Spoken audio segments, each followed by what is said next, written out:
even at that young age where I know it's nothing serious, like the emotions that come out of me when the boy doesn't come to the door to get her, Right. let alone leave her to fend for a child or break her heart in a way that I can't fix. Right. Like, how does your dad process that? That's a very good question. And it's so crazy how like my dad retired 2 years ago. So we've gotten closer, I think, of the past 2 years than we have in a very long time. And I might get emotional talking about this a little bit, but looking back on the things he had to be in the middle of during that process, it breaks my heart because I know how much that hurt him. Yeah. And I think that there's parts of that still sit with him. And as his daughter, I hate that he even had to Experience that. Facts. They tried to count me out. I'ma gon' count me in. Fill up my bank account. Now I got something to spend.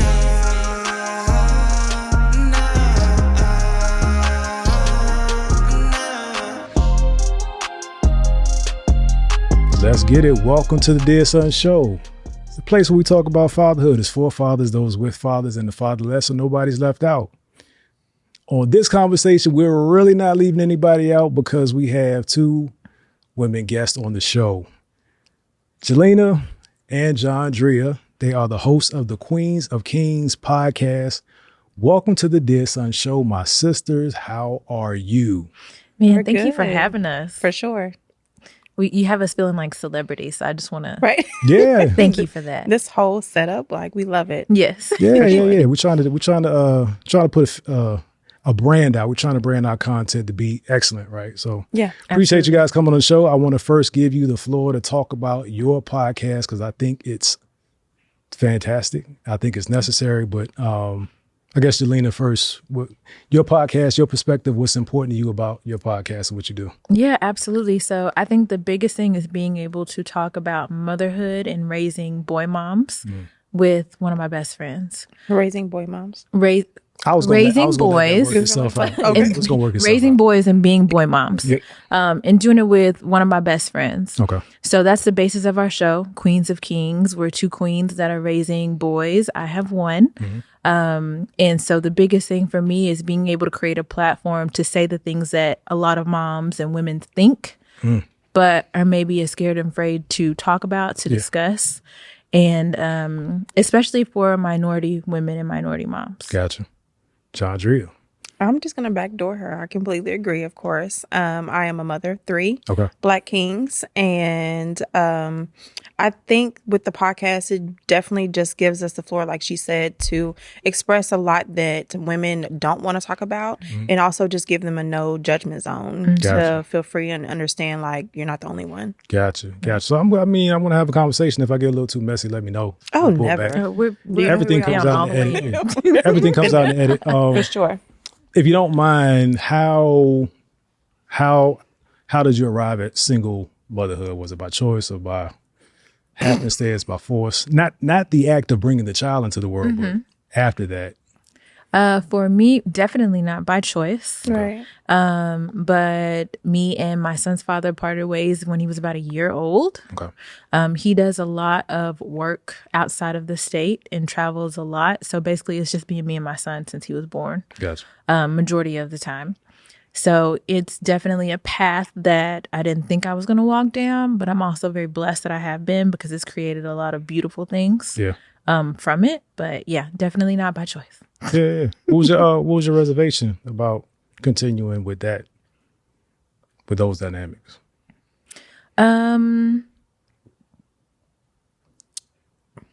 So specifically with the dynamics from the previous relationship? Well, I mean, with him being out of state, like what was the...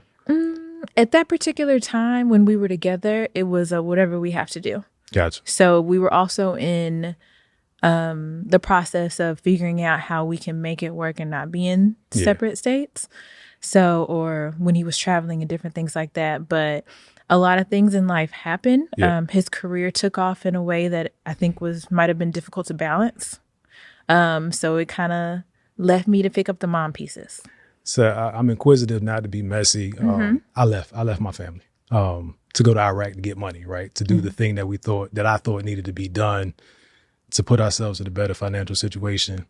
And then when I came back, I started chasing my career. So as you were saying that, I'm like, I'm a couple streets up the block from that part of life. So that's what I was asking. You, Jondrea, and how old is your son? He's 6. 6, gotcha. Going on 36. Oh, definitely be It's like my baby, but he's grown. I don't think any woman honestly wants to be a single mom by choice. Right. So I definitely was not a single mom by choice. I have 3 boys, as I stated.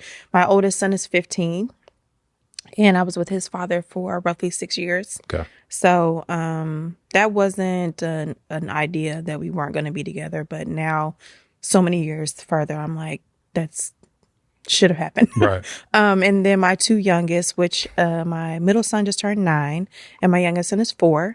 And me and their father were together for approximately 13, 14 years. Wow. So definitely did not see myself being a single mom with that one. Right. I definitely thought that was going to be my forever. But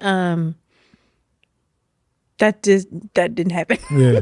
So, I mean, I don't want to get too deep into it, I guess you could say, but I thought I was going to be my forever. It turned out not to be that. Unfortunately, with the whole situation of how the dynamic works of it didn't work out and infidelity and stuff like that. So now I am raising my 3 kings by myself. But at the end of the day, I think God works in mysterious ways. I'm going to be positive about it.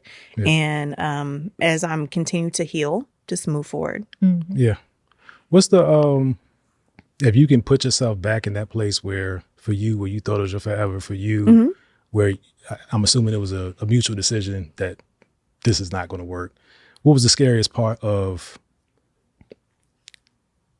that transition, right? Where did you feel like you had to take on more responsibility? Did you feel like you had to try to be the father? Like, how do you process that? Can I go first? Go for it. Okay. For me, I will say, considering that this was my second failed relationship, I did feel like I had to pick up the pieces in regards to not necessarily fatherhood, because he's a great dad. Both of them are great dads. I will say that. But in regards to what my standards would have been, it would have been better. Gotcha. In regards to my first one, just emotionally more connected. Yeah. And then my second one, I feel like he's doing the best he can. But of course, coming from me, like, you can do better. Yeah. So, yeah, that's kind of sums up my answer. I kind of feel like I left a little bit out of the question, but... No, we'll definitely, it's more to come. We'll get to it. Yeah, okay. We'll get to it. For you, what was it like, if you could put yourself back in that moment? What scared you? What concerned you? What was the heaviest thing for you? I think I was numb. And I think that I was kind of just doing what had to be done to make it. Yeah. So I think I had probably about a good 6 months of just making it like not really processing what had happened and realizing the journey that I was about to go down as motherhood, but just trying to, I'm a checklister. Okay. We got to live somewhere. Where are we going to stay? Right. How am I going to take care of this? What's going to happen? Without even mentally thinking about, what this is going to mean in the long run. Yeah. So initially, I also think that I might have had the idea we would possibly get back together and this was temporary. So, and then also my son was only a year. So I think that I was still dealing with some forms of the hormones and just unpacking that and feeling better about that. And then having to still completely get over this relationship while he had to, again, go out of town. So it was for me to take all this that happened and pick up the pieces and create something great for my son. Yeah. So for the first year, I think I was numb. At any point, did you think it was unfair? It's another conversation that we're kind of working our way through before it becomes a podcast discussion about the expectations of the parent, specifically the mother, right? When the mom typically picks up the pieces, like in real time, how did you process that? I know you said you were numb. Did resentment set in at any point? And resentment set in probably after the first year. Okay. And I say that because I think for that first year, it was still that you still want to back this person. You know what I mean? You still want to, Look out for them. you want to kind of rationalize what has happened versus like, I'm really doing this by myself. It was this is going on and this is going on. Making And excuses. You were making excuses. Yeah. Gotcha. But it wasn't until I started really realizing that weight was kind of heavy on me. Yeah. That resentment comes, especially when you see somebody live their best life in front of you and publicly. Yeah. And you're still trying to pick up the pieces And process everything. Yeah, and still dealing with the emotions, but also not wanting your son to be emotionally impacted by that at the same exact time. So that was definitely difficult for me. Yeah. I heard a sigh. I disagree. Deep sigh. You just agree? No, I agree. I can completely agree. Just picking up the pieces in general, like having to figure it out and saying like, this is not exactly what I expected, but it's happening. So the only thing I can do as a mom is figure it out. Yeah. Right. Especially when it comes to mine is a little bit different than hers. Hers was more of traveling and mine was more of the relationship didn't work out and he just decided to completely move on. Okay. So still being connected in the relationship and thinking that it was going to, like she said, going to be temporary, you know, it just gives you that hope of like, everything's going to be okay, even though it's hard right now. Right. It's going to be fine. But coming to find out that he has completely moved on, forcing myself to move on, I'm still in that place of just processing it, healing. Definitely, I have resentment. Wow. What was the communication like before the child, after the child? I don't know how many phases there are, but like children change things. That life event kind of brings out the character of a person. Like everything is all good sometimes until there's this new responsibility and it's not all fun and games. Not saying that was your relationship, just speaking as a man. Like it, like, oh, now if there, even if there wasn't an emotional tie, you have this lifelong connection to this person. And maybe you were in it for a different reason than that person was.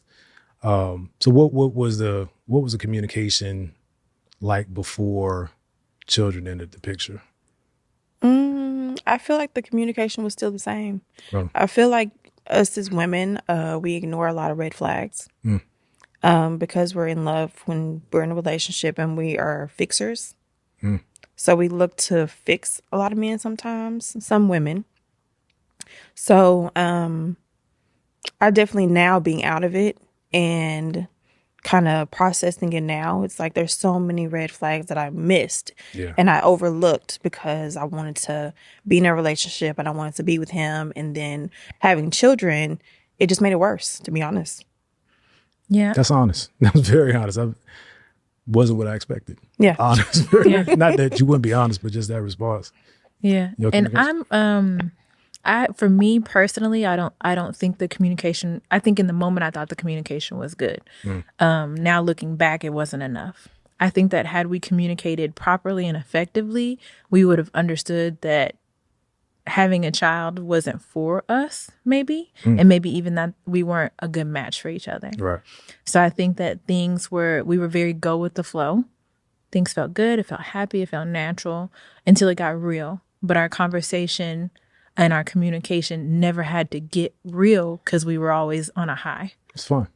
It was always fun. Yeah. It felt good. So when the hard times actually came, and then even after separation, communication was, even with a child, was most times non-existent. Yeah. So I think that part of that is because we didn't have the proper communication before the child even came.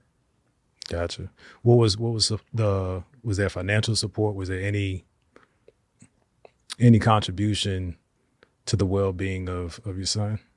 Absolutely. Okay. Definitely financially contributes. And then he is still present. So let me not take away from that.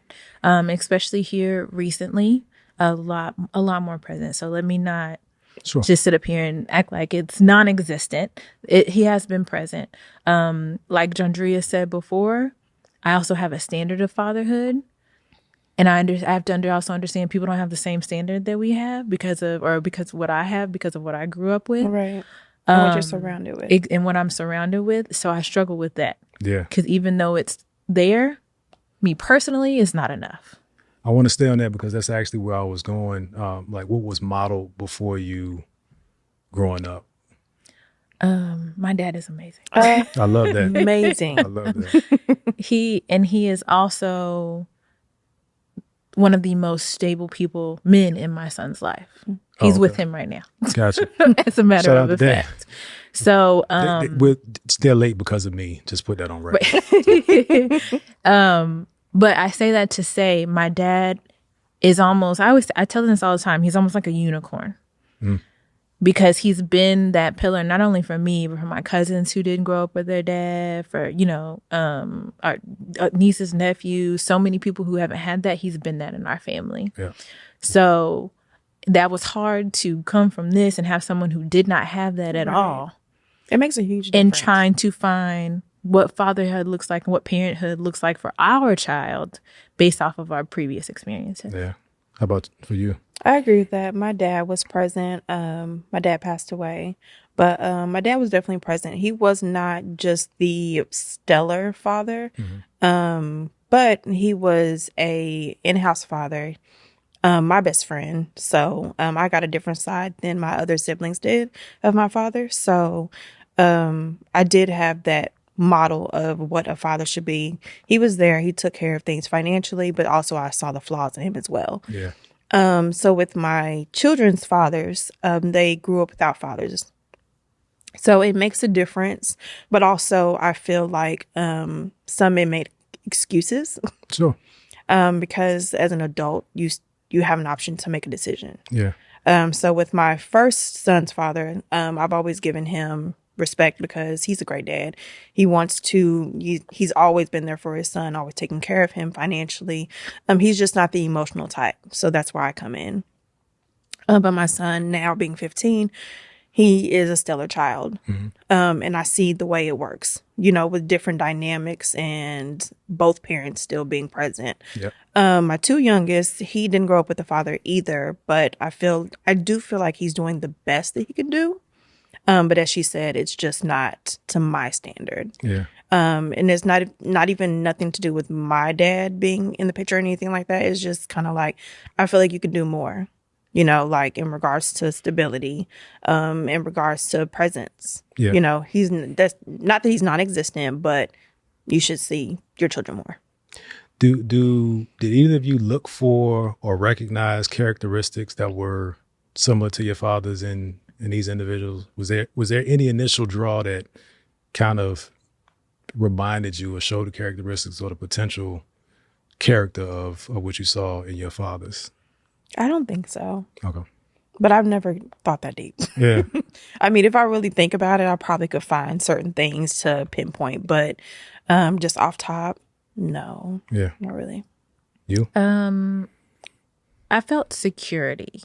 Okay.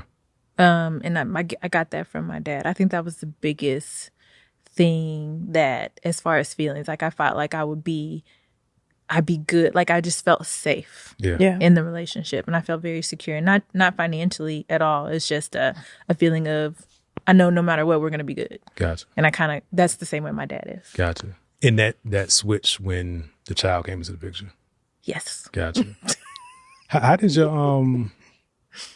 and I want to be respectful. I know you said your father passed. What age were you when he passed? I was an adult. Okay. So he saw. Yeah. Journey. Okay. But there was, just to be honest and keep it a buck, my father cheated on my mom as I was an adult as well. Not adult, actually. It was about when I was in 7th grade, but I understood. But my mom stayed with him until I was an adult and finally divorced him. And then he separated with his, I was going to say mistress, with his, when they pass? Widow. So with his widowed wife. But I was an adult at the time. So like I said, I understood. I wasn't a child or nothing like that. It was nothing that, there was a disconnect or anything. Like I was grown, moved out after all that happened. And then also now being an adult, I understand certain things to where I don't hold my father completely accountable for things. Yeah. So how did your father process to separate? Well, I guess it's a separation, not like you're married, but as he watched it, right? You said your father made your daddy's girl. Is that accurate? For sure. Right. I'm the only child, so I have 3 girls, right? And I had girls first, girl, boy, girl, boy. So I'm a softie because the girls were first. And the oldest one is dating. She's 19. Next one is 16. She's gonna date when she's about 30. We can do that, right? That's natural. She has her path set, but even at that young age, where I know it's nothing serious, like the emotions that come out of me when the boy doesn't come to the door to get her, right? Let alone leave her to fend for a child or break her heart in a way that I can't fix. Right. Like, how does your dad process that? That's a very good question. And it's so crazy how my dad retired 2 years ago, so we've gotten closer, I think, of the past 2 years than we have in a very long time. And I might get emotional talking about this a little bit, but looking back on the things he had to be in the middle of during that process, it breaks my heart because I know how much that hurt him. Yeah. And I think that there's parts of that still sit with him. And as his daughter, I hate that he even had to experience that. Yeah. Facts.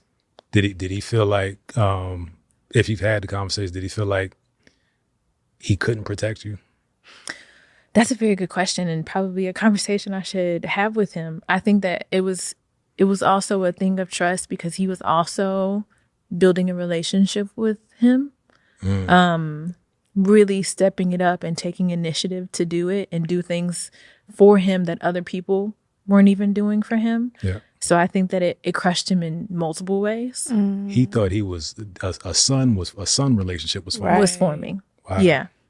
So I think that there's been some times that, I go back to one moment specifically where I literally collapsed in my dad's arms, and I've never felt that pain before, and it doesn't make me emotional because I felt that. It made me emotional because he had to see me feel that. Yeah. You wanted to protect him from seeing you hurt. Yeah, but at the time I didn't realize it because I'm just experiencing. But looking back, I know it was tough on him.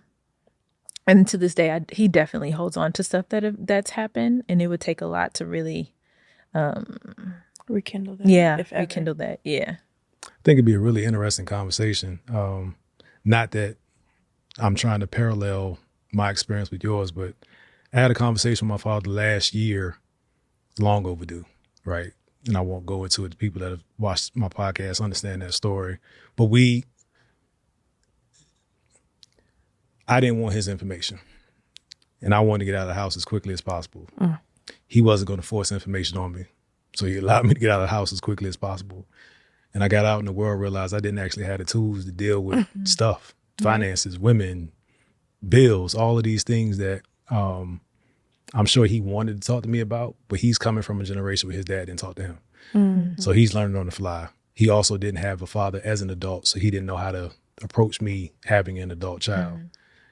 All of that gets it gets dicey, and it's all nuanced based on the relationship and the variables in that relationship. But I think it might be a tough conversation, but I think I like to hear about it when you do it because I know you're gonna do it. Yeah. Absolutely.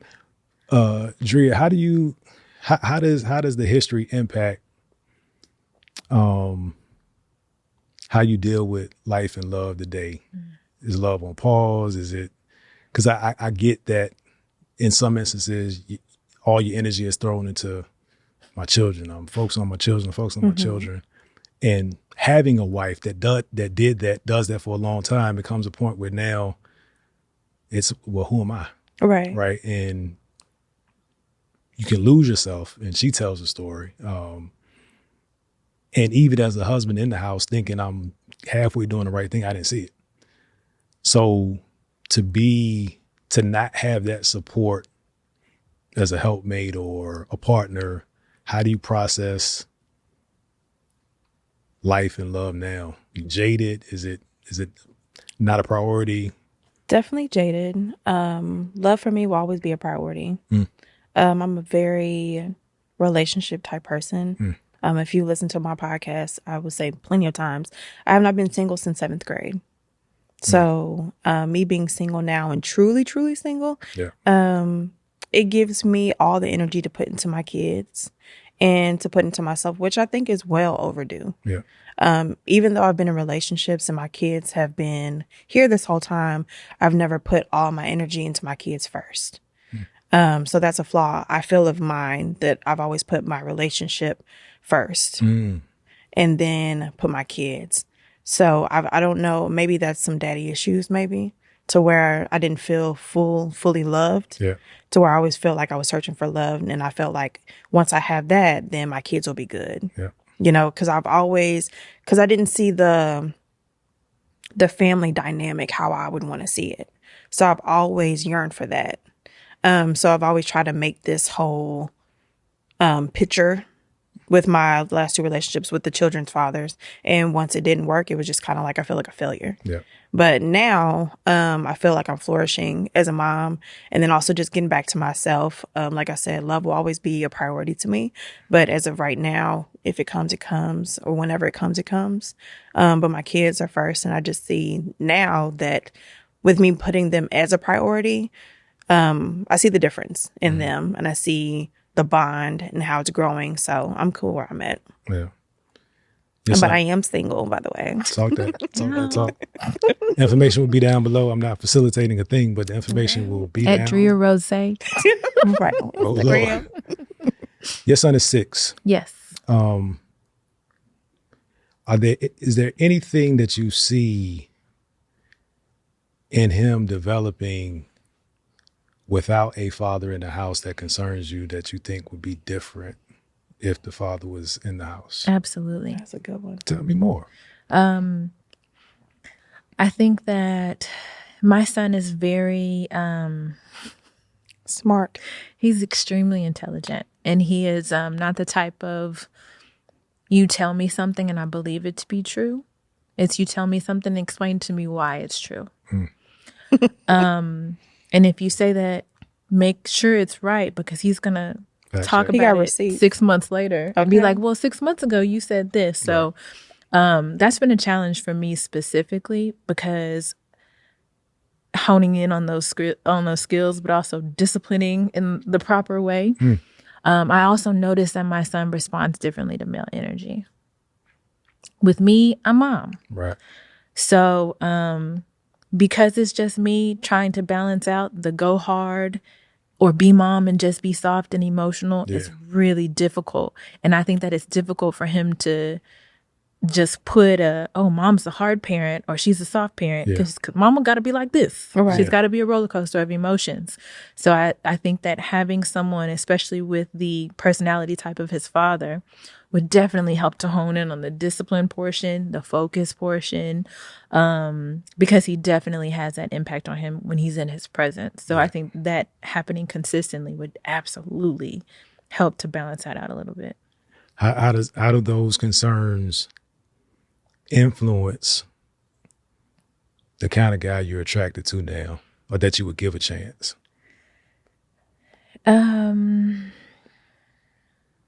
That's a very good question. I'm a podcaster. Yeah. Right. Sometimes I hit it. You're doing good. Energetically, can we cuss here? Or is it too much? Okay. Well, I won't have to. Energetically, my son is a BS meter. So before I even, I think about, go deep into the characteristics, is the energy my son feels around you. Because when something is off and not right, he will let you know. He will, his mood will change, his energy will change. And I'm currently in a relationship, and the person that I'm in a relationship with has, their energy is good. If it wasn't good, we wouldn't be together. No. But they've definitely are developing that relationship. And the biggest thing is having someone, he has a child as well. So there's another level of understanding, another level of patience that sometimes I don't have with my child that he has with my child. So I think his child or children older? Younger. Younger. Yeah. So I look at that more than anything. If I know your energy is good, I know your intentions are good, I know your heart is good, you're a man of God, you stand strong in what you believe in. After that, after you've done the checklist, it's all energetically. How does my son feel when he's around you? Yeah. And we can go from there. And does he respect you? And that's another thing. And so that's kind really interesting. Really interesting that you said that, because that's a choice, right? And I think, not the expert, but I think sometimes either individual, the mother or the father, will try to force them to respect the other person because they really want to be in that relationship. Yes. Like they wanted to work so bad. Yeah. Then the child's confused. Right? Because then that BS meter they got to tuck it away. And then later in life when they really need to use it, it's teetered. Yeah. Your oldest son is 15. Correct.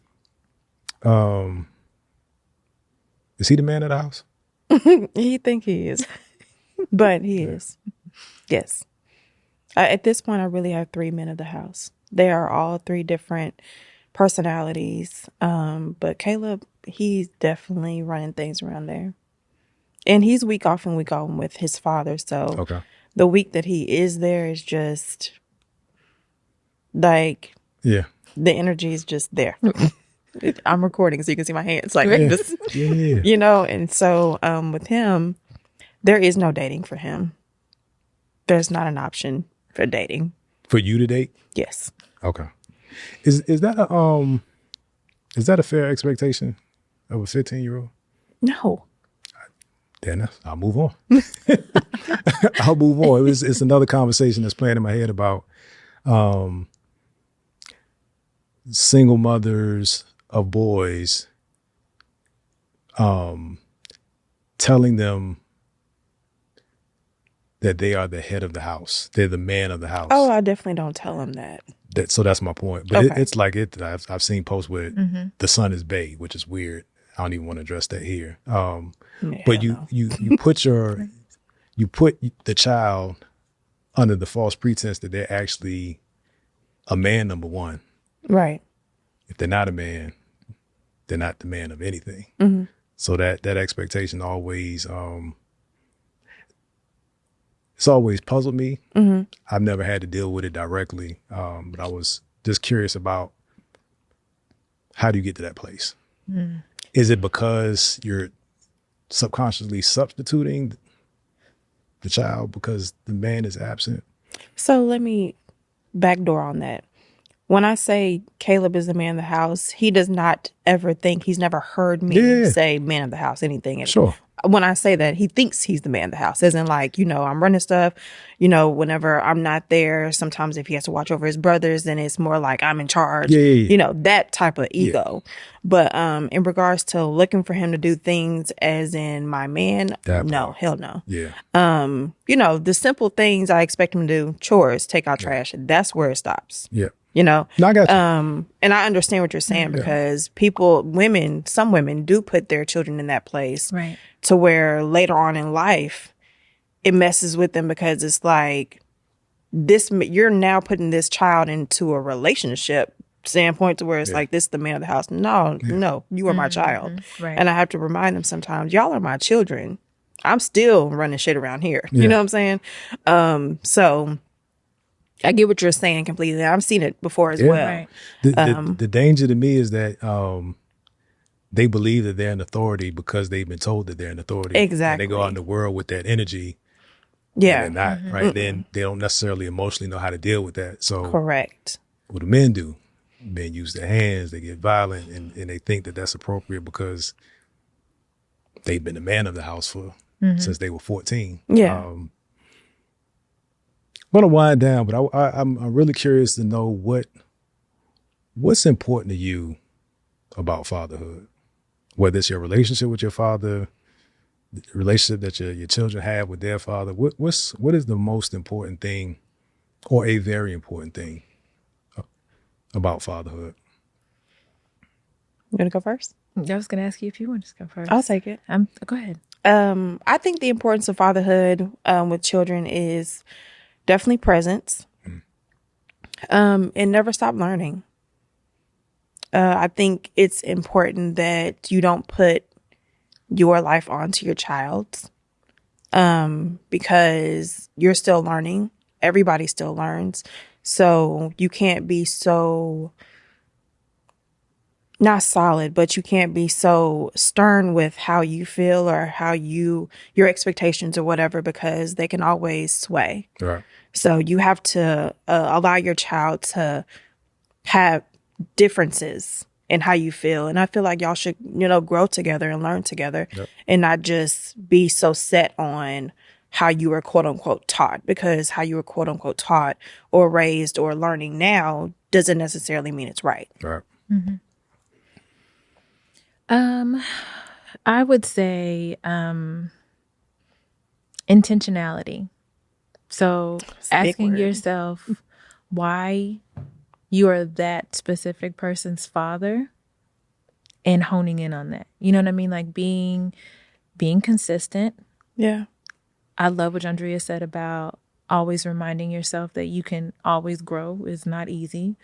But I think that being an intentional father is something that's good for both parties. It's good for necessary. Your children, and it's good for yourself. Or else, because it's good for parenting just in general, because it's so easy to get lost in the sauce or get frustrated or get overwhelmed. So, inconsistency, because kids learn from whatever you do consistently. Right. Whether that's you being present consistently or absence consistently, they're learning from it either way. So I just feel like strong intentionality and consistency. Gotcha. I'll close with this one final question, and it stems from a dad tag that I did on IG. And it was a series of questions that some men responded to and answered. But one of them was, what is your biggest flex as a father? I'd like to know, what is your biggest flex as a mother? It's funny that you asked this question, because just last night, I'd randomly record stuff or like post stuff or take pictures. And I had done a picture of my living room because my son just celebrated his 9th birthday. So I had a party at the house or whatever. And I finally cleaned up everything. And I was just sitting there and I was walking around my house and I had my air fresheners going. And I was like, my biggest flex as a mom right now, considering that I've been single for, going on a year but it's still fresh, is that I've provided a home for my children. That's my biggest flex. I've provided a home, which is peaceful, and it's ours. Right now, that's my biggest flex. Gotcha. These are some good questions that are very thought-provoking.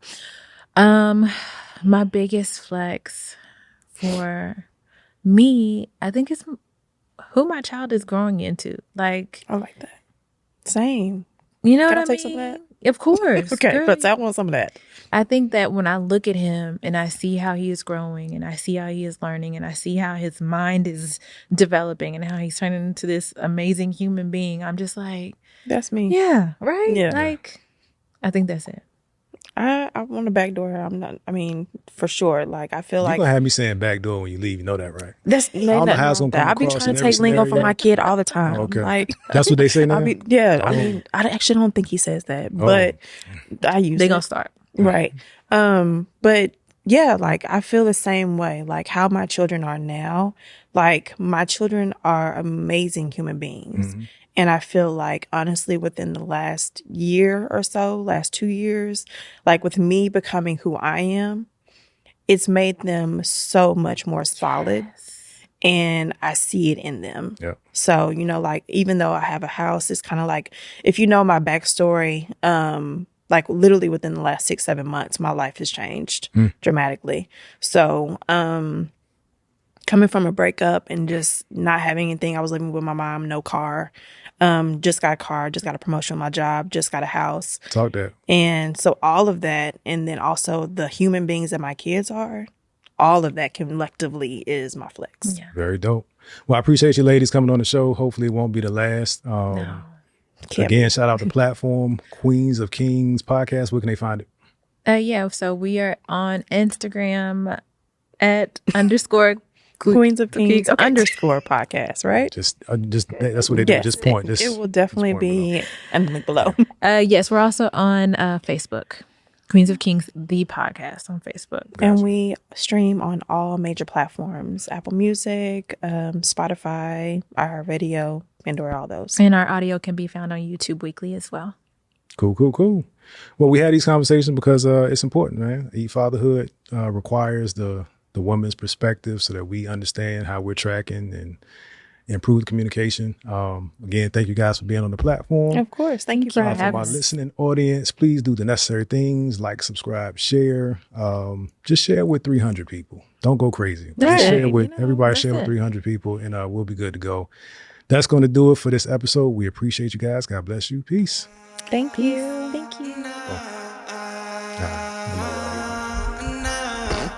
They tried to count me out, I'ma gon' count me in. Fill up my bank account, now I got something to spend. 1,